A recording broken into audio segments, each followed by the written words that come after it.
شروع اللہ کے نام سے جو رحمان و رحیم ہے۔ تعریف اللہ کے لیے ہے جس نے اپنے بندے پر یہ کتاب نازل کی اور اس میں کوئی ٹیڑھ نہ رکھی، ٹھیک ٹھیک سیدھی بات کہنے والی کتاب، تاکہ وہ لوگوں کو خدا کے سخت عذاب سے خبردار کر دے اور ایمان لا کر نیک عمل کرنے والوں کو خوشخبری دے دے کہ ان کے لیے اچھا اجر ہے جس میں وہ ہمیشہ رہیں گے، اور ان لوگوں کو ڈرا دے جو کہتے ہیں کہ اللہ نے کسی کو بیٹا بنایا ہے۔ اس بات کا نہ انہیں کوئی علم ہے اور نہ ان کے باپ دادا کو تھا۔ بڑی بات ہے جو ان کے منہ سے نکلتی ہے، وہ محض جھوٹ بکتے ہیں۔ اچھا تو اے محمد، شاید تم ان کے پیچھے غم کے مارے اپنی جان کھو دینے والے ہو اگر یہ اس تعلیم پر ایمان نہ لائے۔ واقعہ یہ ہے کہ یہ جو کچھ سر و سامان بھی زمین پر ہے، اس کو ہم نے زمین کی زینت بنایا ہے تاکہ ان لوگوں کو آزمائیں ان میں کون بہتر عمل کرنے والا ہے۔ آخر کار اس سب کو ہم ایک چٹیل میدان بنا دینے والے ہیں۔ کیا تم سمجھتے ہو کہ غار اور کتبے والے ہماری کوئی بڑی عجیب نشانیوں میں سے تھے؟ جب وہ چند نوجوان غار میں پناہ گزین ہوئے اور انہوں نے کہا کہ اے پروردگار، ہم کو اپنی رحمت خاص سے نواز اور ہمارا معاملہ درست کر دے، تو ہم نے انہیں اسی غار میں تھپک کر سالہ سال کے لیے گہری نیند سلا دیا۔ پھر ہم نے انہیں اٹھایا تاکہ دیکھیں ان کے دو گروہوں میں سے کون اپنی مدت قیام کا ٹھیک شمار کرتا ہے۔ ہم ان کا اصل قصہ تمہیں سناتے ہیں۔ وہ چند نوجوان تھے جو اپنے رب پر ایمان لے آئے تھے اور ہم نے ان کو ہدایت میں ترقی بخشی تھی۔ ہم نے ان کے دل اس وقت مضبوط کر دیے جب وہ اٹھے اور انہوں نے اعلان کر دیا کہ ہمارا رب تو بس وہی ہے جو آسمانوں اور زمین کا رب ہے، ہم اسے چھوڑ کر کسی دوسرے معبود کو نہ پکاریں گے، اگر ہم ایسا کریں تو بالکل بے جا بات کریں گے۔ پھر انہوں نے آپس میں ایک دوسرے سے کہا، یہ ہماری قوم تو رب کائنات کو چھوڑ کر دوسرے خدا بنا بیٹھی ہے، یہ لوگ ان کے معبود ہونے پر کوئی واضح دلیل کیوں نہیں لاتے؟ آخر اس شخص سے بڑا ظالم اور کون ہو سکتا ہے جو اللہ پر جھوٹ باندھے؟ اب جب کہ تم ان سے اور ان کے معبودان غیر اللہ سے بے تعلق ہو چکے ہو، تو چلو اب فلاں غار میں چل کر پناہ لو، تمہارا رب تم پر اپنی رحمت کا دامن وسیع کرے گا اور تمہارے کام کے لیے سر و سامان مہیا کر دے گا۔ تم انہیں غار میں دیکھتے تو تمہیں یوں نظر آتا کہ سورج جب نکلتا ہے تو ان کے غار کو چھوڑ کر دائیں جانب چڑھ جاتا ہے، اور جب غروب ہوتا ہے تو ان سے بچ کر بائیں جانب اتر جاتا ہے، اور وہ ہیں کہ غار کے اندر ایک وسیع جگہ میں پڑے ہیں۔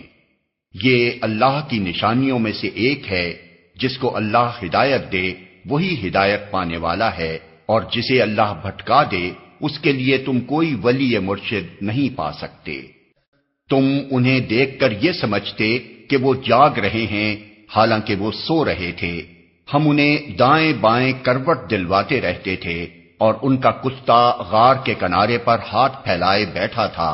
اگر تم کہیں جھانک کر انہیں دیکھتے تو الٹے پاؤں بھاگ کھڑے ہوتے اور تم پر ان کے نظارے سے دہشت بیٹھ جاتی۔ اور اسی عجیب کرشمے سے ہم نے انہیں اٹھا بٹھایا تاکہ ذرا آپس میں پوچھ گچھ کریں۔ ان میں سے ایک نے پوچھا، کہو کتنی دیر اس حال میں رہے؟ دوسروں نے کہا، شاید دن بھر یا اس سے کچھ کم رہے ہوں گے۔ پھر وہ بولے، اللہ ہی بہتر جانتا ہے کہ ہمارا کتنا وقت اس حالت میں گزرا۔ چلو اب اپنے میں سے کسی کو چاندی کا یہ سکہ دے کر شہر بھیجیں اور وہ دیکھے کہ سب سے اچھا کھانا کہاں ملتا ہے، وہاں سے وہ کچھ کھانے کے لیے لائے، اور چاہیے کہ ذرا ہوشیاری سے کام کرے، ایسا نہ ہو کہ وہ کسی کو ہمارے یہاں ہونے سے خبردار کر بیٹھے۔ اگر کہیں ان لوگوں کا ہاتھ ہم پر پڑ گیا تو بس سنگسار ہی کر ڈالیں گے، یا پھر زبردستی ہمیں اپنی ملت میں واپس لے جائیں گے، اور ایسا ہوا تو ہم کبھی فلاح نہ پا سکیں گے۔ اس طرح ہم نے اہل شہر کو ان کے حال پر مطلع کیا تاکہ لوگ جان لیں کہ اللہ کا وعدہ سچا ہے، اور یہ کہ قیامت کی گھڑی بے شک آ کر رہے گی۔ مگر ذرا خیال کرو کہ جب سوچنے کی اصل بات یہ تھی، اس وقت وہ آپس میں اس بات پر جھگڑ رہے تھے کہ ان اصحاب کہف کے ساتھ کیا کیا جائے۔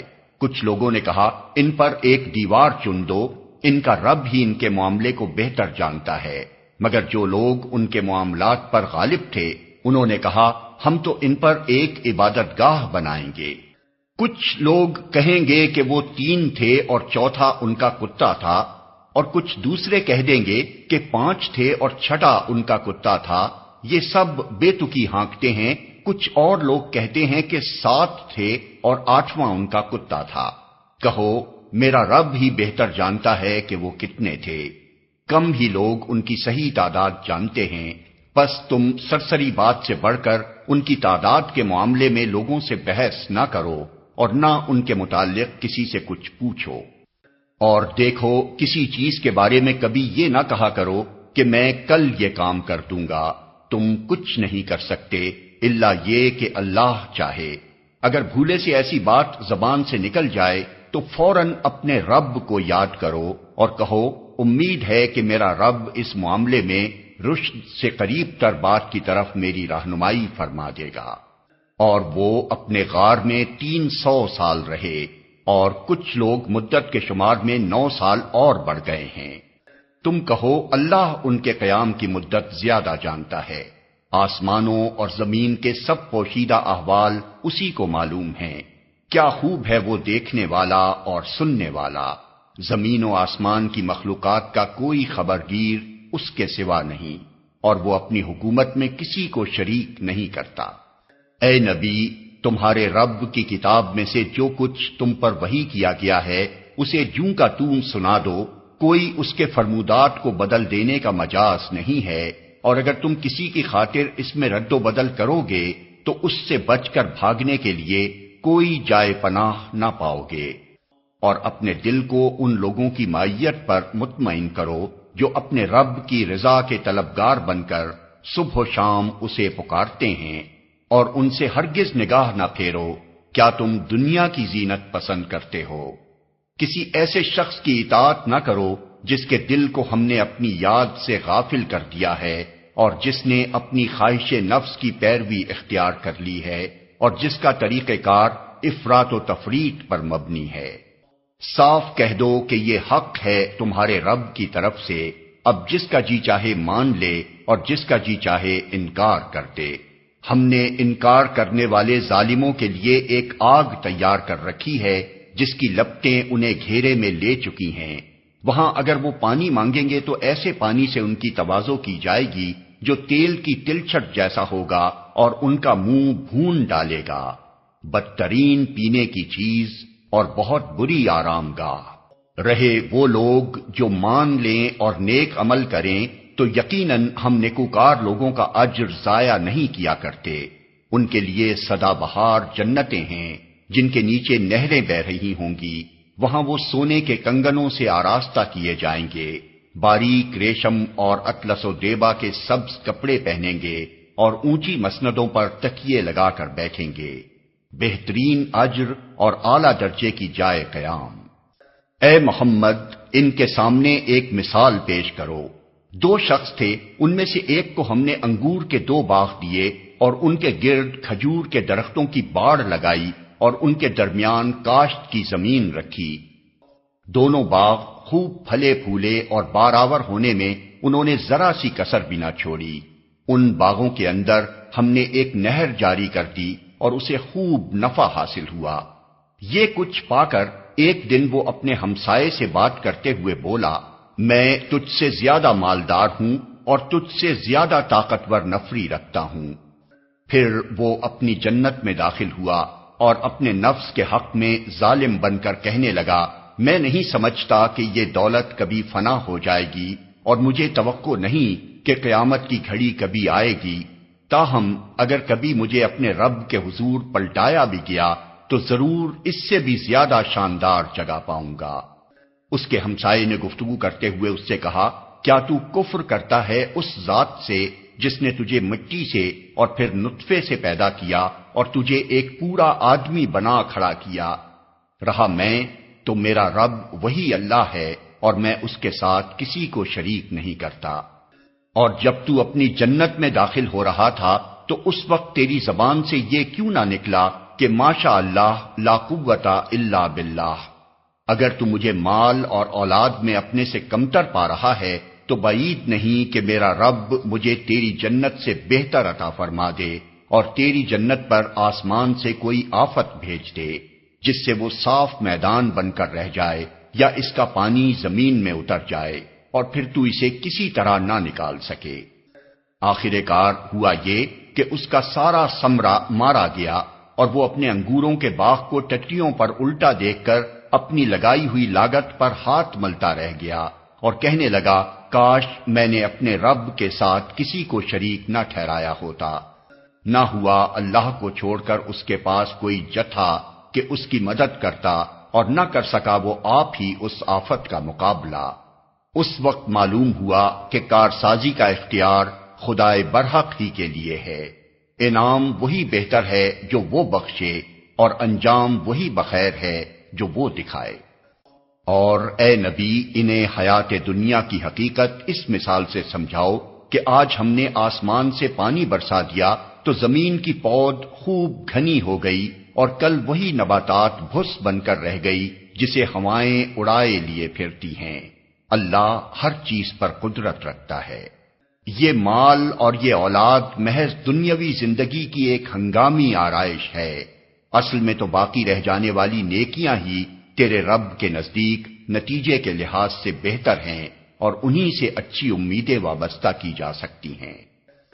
فکر اس دن کی ہونی چاہیے جبکہ ہم پہاڑوں کو چلائیں گے اور تم زمین کو بالکل برہنا پاؤ گے اور ہم تمام انسانوں کو اس طرح گھیر کر جمع کریں گے کہ اگلوں پچھلوں میں سے ایک بھی نہ چھوٹے گا اور سب کے سب تمہارے رب کے حضور صف در صف پیش کیے جائیں گے۔ لو دیکھ لو آ گئے نا تم ہمارے پاس، اسی طرح جیسا ہم نے تم کو پہلی بار پیدا کیا تھا۔ تم نے تو یہ سمجھا تھا کہ ہم نے تمہارے لیے کوئی وعدے کا وقت مقرر ہی نہیں کیا ہے، اور نامہ اعمال سامنے رکھ دیا جائے گا۔ اس وقت تم دیکھو گے کہ مجرم لوگ اپنی کتاب زندگی کے اندراجات سے ڈر رہے ہوں گے اور کہہ رہے ہوں گے کہ ہائے ہماری کمبختی، یہ کیسی کتاب ہے کہ ہماری کوئی چھوٹی بڑی حرکت ایسی نہیں رہی جو اس میں درج نہ ہو گئی ہو۔ جو کچھ انہوں نے کیا تھا وہ سب اپنے سامنے حاضر پائیں گے اور تیرا رب کسی پر ذرا ظلم نہ کرے گا۔ یاد کرو جب ہم نے فرشتوں سے کہا کہ آدم کو سجدہ کرو تو انہوں نے سجدہ کیا مگر ابلیس نے نہ کیا، وہ جنوں میں سے تھا، اس لیے اپنے رب کے حکم کی اطاعت سے نکل گیا۔ اب کیا تم مجھے چھوڑ کر اس کو اور اس کی ذریت کو اپنا سرپرست بناتے ہو، حالانکہ وہ تمہارے دشمن ہیں؟ بڑا ہی برا بدل ہے جسے ظالم لوگ اختیار کر رہے ہیں۔ میں نے آسمان و زمین پیدا کرتے وقت ان کو نہیں بلایا تھا اور نہ خود ان کی اپنی تخلیق میں انہیں شریک کیا تھا۔ میرا یہ کام نہیں ہے کہ گمراہ کرنے والوں کو اپنا مددگار بنایا کروں۔ پھر کیا کریں گے یہ لوگ اس روز جبکہ ان کا رب ان سے کہے گا کہ پکارو اب ان ہستیوں کو جنہیں تم میرا شریک سمجھ بیٹھے تھے، یہ ان کو پکاریں گے مگر وہ ان کی مدد کو نہ آئیں گے اور ہم ان کے درمیان ایک ہی ہلاکت کا گڑھا مشترک کر دیں گے۔ سارے مجرم اس روز آگ دیکھیں گے اور سمجھ لیں گے کہ اب انہیں اس میں گرنا ہے اور وہ اس سے بچنے کے لیے کوئی جائے پناہ نہ پائیں گے۔ ہم نے اس قرآن میں لوگوں کو طرح طرح سے سمجھایا مگر انسان بڑا ہی جھگڑالو واقع ہوا ہے۔ ان کے سامنے جب ہدایت آئی تو اسے ماننے اور اپنے رب کے حضور معافی چاہنے سے آخر ان کو کس چیز نے روک دیا؟ اس کے سوا اور کچھ نہیں کہ وہ منتظر ہیں کہ ان کے ساتھ بھی وہی کچھ ہو جو پچھلی قوموں کے ساتھ ہو چکا ہے، یا یہ کہ وہ عذاب کو سامنے آتے دیکھ لیں۔ رسولوں کو ہم اس کام کے سوا اور کسی غرض کے لیے نہیں بھیجتے کہ وہ بشارت اور تنبیہ کی خدمت انجام دے دیں، مگر کافروں کا حال یہ ہے کہ وہ باطل کے ہتھیار لے کر حق کو نیچا دکھانے کی کوشش کرتے ہیں، اور انہوں نے میری آیات کو اور ان تنبیہات کو جو انہیں کی گئیں مذاق بنا لیا ہے۔ اور اس شخص سے بڑھ کر ظالم اور کون ہے جسے اس کے رب کی آیات سنا کر نصیحت کی جائے اور وہ ان سے منہ پھیرے اور اس برے انجام کو بھول جائے جس کا سر و سامان اس نے اپنے لیے خود اپنے ہاتھوں کیا ہے۔ جن لوگوں نے یہ روش اختیار کی ہے ان کے دلوں پر ہم نے غلاف چڑھا دیے ہیں جو انہیں قرآن کی بات نہیں سمجھنے دیتے، اور ان کے کانوں میں ہم نے گرانی پیدا کر دی ہے۔ تم انہیں ہدایت کی طرف کتنا ہی بلاؤ، وہ اس حالت میں کبھی ہدایت نہ پائیں گے۔ تیرا رب بڑا درگزر کرنے والا اور رحیم ہے۔ وہ ان کے کرتوتوں پر انہیں پکڑنا چاہتا تو جلدی ہی عذاب بھیج دیتا، مگر ان کے لیے وعدے کا ایک وقت مقرر ہے، اور اس سے بچ کر بھاگ نکلنے کی یہ کوئی راہ نہ پائیں گے۔ یہ عذاب رسیدہ بستیاں تمہارے سامنے موجود ہیں، انہوں نے جب ظلم کیا تو ہم نے انہیں ہلاک کر دیا، اور ان میں سے ہر ایک کی ہلاکت کے لیے ہم نے وقت مقرر کر رکھا تھا۔ ذرا ان کو وہ قصہ سناؤ جو موسیٰ کو پیش آیا تھا، جبکہ موسیٰ نے اپنے خادم سے کہا تھا کہ میں اپنا سفر ختم نہ کروں گا جب تک کہ دونوں دریاؤں کے سنگم پر نہ پہنچ جاؤں، ورنہ میں ایک زمانہ دراز تک چلتا ہی رہوں گا۔ پس جب وہ ان کے سنگم پر پہنچے تو اپنی مچھلی سے غافل ہو گئے، اور وہ نکل کر اس طرح دریا میں چلی گئی جیسے کوئی سرنگ لگی ہے۔ آگے جا کر موسیٰ نے اپنے خادم سے کہا، لاؤ ہمارا ناشتہ، آج کے سفر میں تو ہم بری طرح تھک گئے ہیں۔ خادم نے کہا، آپ نے دیکھا یہ کیا ہوا؟ جب ہم اس چٹان کے پاس ٹھہرے ہوئے تھے اس وقت مجھے مچھلی کا خیال نہ رہا، اور شیطان نے مجھ کو ایسا غافل کر دیا کہ میں اس کا ذکر آپ سے کرنا بھول گیا۔ مچھلی تو عجیب طریقے سے نکل کر دریا میں چلی گئی۔ موسیٰ نے کہا، اسی کی تو ہمیں تلاش تھی۔ چنانچہ وہ دونوں اپنے نقش قدم پر پھر واپس ہوئے، اور وہاں انہوں نے ہمارے بندوں میں سے ایک بندے کو پایا جسے ہم نے اپنی رحمت سے نوازا تھا اور اپنی طرف سے ایک خاص علم عطا کیا تھا۔ موسیٰ نے اس سے کہا، کیا میں آپ کے ساتھ رہ سکتا ہوں تاکہ آپ مجھے بھی اس دانش کی تعلیم دیں جو آپ کو سکھائی گئی ہے؟ اس نے جواب دیا، آپ میرے ساتھ صبر نہیں کر سکتے، اور جس چیز کی آپ کو خبر نہ ہو آخر آپ اس پر صبر کر بھی کیسے سکتے ہیں؟ موسیٰ نے کہا، انشاءاللہ آپ مجھے صابر پائیں گے، اور میں کسی معاملے میں آپ کی نافرمانی نہ کروں گا۔ اس نے کہا، اچھا اگر آپ میرے ساتھ چلتے ہیں تو مجھ سے کوئی بات نہ پوچھیں جب تک کہ میں خود اس کا آپ سے ذکر نہ کروں۔ اب وہ دونوں روانہ ہوئے، یہاں تک کہ جب وہ ایک کشتی میں سوار ہو گئے تو اس شخص نے کشتی میں شگاف ڈال دیا۔ موسیٰ نے کہا، آپ نے اس میں شگاف ڈال دیا تاکہ سب کشتی والوں کو ڈبو دیں، یہ تو آپ نے ایک سخت حرکت کر ڈالی۔ اس نے کہا، میں نے تم سے کہا نہ تھا کہ تم میرے ساتھ صبر نہیں کر سکتے؟ موسیٰ نے کہا، بھول چوک پر مجھے نہ پکڑیے، میرے معاملے میں آپ ذرا سختی سے کام نہ لیں۔ پھر وہ دونوں چلے یہاں تک کہ ان کو ایک لڑکا ملا اور اس شخص نے اسے قتل کر دیا۔ موسیٰ نے کہا، آپ نے ایک بے گناہ کی جان لے لی، حالانکہ اس نے کسی کا خون نہ کیا تھا، یہ کام تو آپ نے بہت ہی برا کیا۔ اس نے کہا، میں نے تم سے کہا نہ تھا کہ تم میرے ساتھ صبر نہیں کر سکتے؟ موسیٰ نے کہا، اس کے بعد اگر میں آپ سے کچھ پوچھوں تو آپ مجھے ساتھ نہ رکھیں، لیجئے اب تو میری طرف سے آپ کو عذر مل گیا۔ پھر وہ آگے چلے یہاں تک کہ ایک بستی میں پہنچے اور وہاں کے لوگوں سے کھانا مانگا، مگر انہوں نے ان دونوں کی ضیافت سے انکار کر دیا۔ وہاں انہوں نے ایک دیوار دیکھی جو گرا چاہتی تھی، اس شخص نے اس دیوار کو پھر قائم کر دیا۔ موسیٰ نے کہا، اگر آپ چاہتے تو اس کام کی اجرت لے سکتے تھے۔ اس نے کہا، بس میرا تمہارا ساتھ ختم ہوا، اب میں تمہیں ان باتوں کی حقیقت بتاتا ہوں جن پر تم صبر نہ کر سکے۔ اس کشتی کا معاملہ یہ ہے کہ وہ چند غریب آدمیوں کی تھی جو دریا میں محنت مزدوری کرتے تھے۔ میں نے چاہا کہ اسے عیب دار کر دوں، کیونکہ آگے ایک ایسے بادشاہ کا علاقہ تھا جو ہر کشتی کو زبردستی چھین لیتا تھا۔ رہا وہ لڑکا تو اس کے والدین مومن تھے، ہمیں اندیشہ ہوا کہ یہ لڑکا اپنی سرکشی اور کفر سے ان کو تنگ کرے گا، اس لیے ہم نے چاہا کہ ان کا رب اس کے بدلے ان کو ایسی اولاد دے جو اخلاق میں بھی اس سے بہتر ہو اور جس سے صلہ رحمی بھی زیادہ متوقع ہو۔ اور اس دیوار کا معاملہ یہ ہے کہ یہ دو یتیم لڑکوں کی ہے جو اس شہر میں رہتے ہیں، اس دیوار کے نیچے ان بچوں کے لیے ایک خزانہ مدفون ہے اور ان کا باپ ایک نیک آدمی تھا، اس لیے تمہارے رب نے چاہا کہ یہ دونوں بچے بالغ ہوں اور اپنا خزانہ نکال لیں۔ یہ تمہارے رب کی رحمت کی بنا پر کیا گیا ہے، میں نے کچھ اپنے اختیار سے نہیں کر دیا ہے۔ یہ ہے حقیقت ان باتوں کی جن پر تم صبر نہ کر سکے۔ اور اے محمد، یہ لوگ تم سے ذوالقرنین کے بارے میں پوچھتے ہیں، ان سے کہو میں اس کا کچھ حال تم کو سناتا ہوں۔ ہم نے اس کو زمین میں اقتدار عطا کر رکھا تھا اور اسے ہر قسم کے اسباب و وسائل بخشے تھے۔ اس نے پہلے مغرب کی طرف ایک مہم کا سر و سامان کیا، حتیٰ کہ جب وہ غروب آفتاب کی حد تک پہنچ گیا تو اس نے سورج کو ایک کالے پانی میں ڈوبتے دیکھا اور وہاں اسے ایک قوم ملی۔ ہم نے کہا اے ذوالقرنین، تجھے یہ مقدرت بھی حاصل ہے کہ ان کو تکلیف پہنچائے اور یہ بھی کہ ان کے ساتھ نیک رویہ اختیار کرے۔ اس نے کہا جو ان میں سے ظلم کرے گا ہم اس کو سزا دیں گے، پھر وہ اپنے رب کی طرف پلٹایا جائے گا اور وہ اسے اور زیادہ سخت عذاب دے گا، اور جو ان میں سے ایمان لائے گا اور نیک عمل کرے گا اس کے لیے اچھی جزا ہے اور ہم اس کو نرم احکام دیں گے۔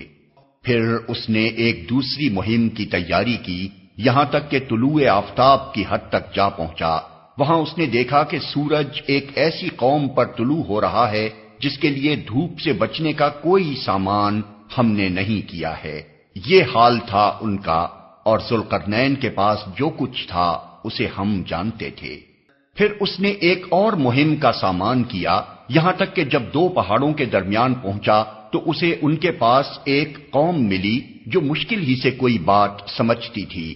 ان لوگوں نے کہا کہ اے ذوالقرنین، یاجوج اور ماجوج اس سرزمین میں فساد پھیلاتے ہیں، تو کیا ہم تجھے کوئی ٹیکس اس کام کے لیے دیں کہ تو ہمارے اور ان کے درمیان ایک بند تعمیر کر دے؟ اس نے کہا جو کچھ میرے رب نے مجھے دے رکھا ہے وہ بہت ہے، تم بس محنت سے میری مدد کرو، میں تمہارے اور ان کے درمیان بند بنائے دیتا ہوں۔ مجھے لوہے کی چادریں لا کر دو۔ آخر جب دونوں پہاڑوں کے درمیانی خلا کو اس نے پاٹ دیا تو لوگوں سے کہا اب آگ دہکاؤ، حتیٰ کہ جب یہ آہنی دیوار بالکل آگ کی طرح سرخ ہو گئی تو اس نے کہا لاؤ اب میں اس پر پگھلا ہوا تانبا اونڈیلوں گا۔ یہ بند ایسا تھا کہ یاجوج و ماجوج اس پر چڑھ کر بھی نہ آ سکتے تھے اور اس میں نقب لگانا ان کے لیے اور بھی مشکل تھا۔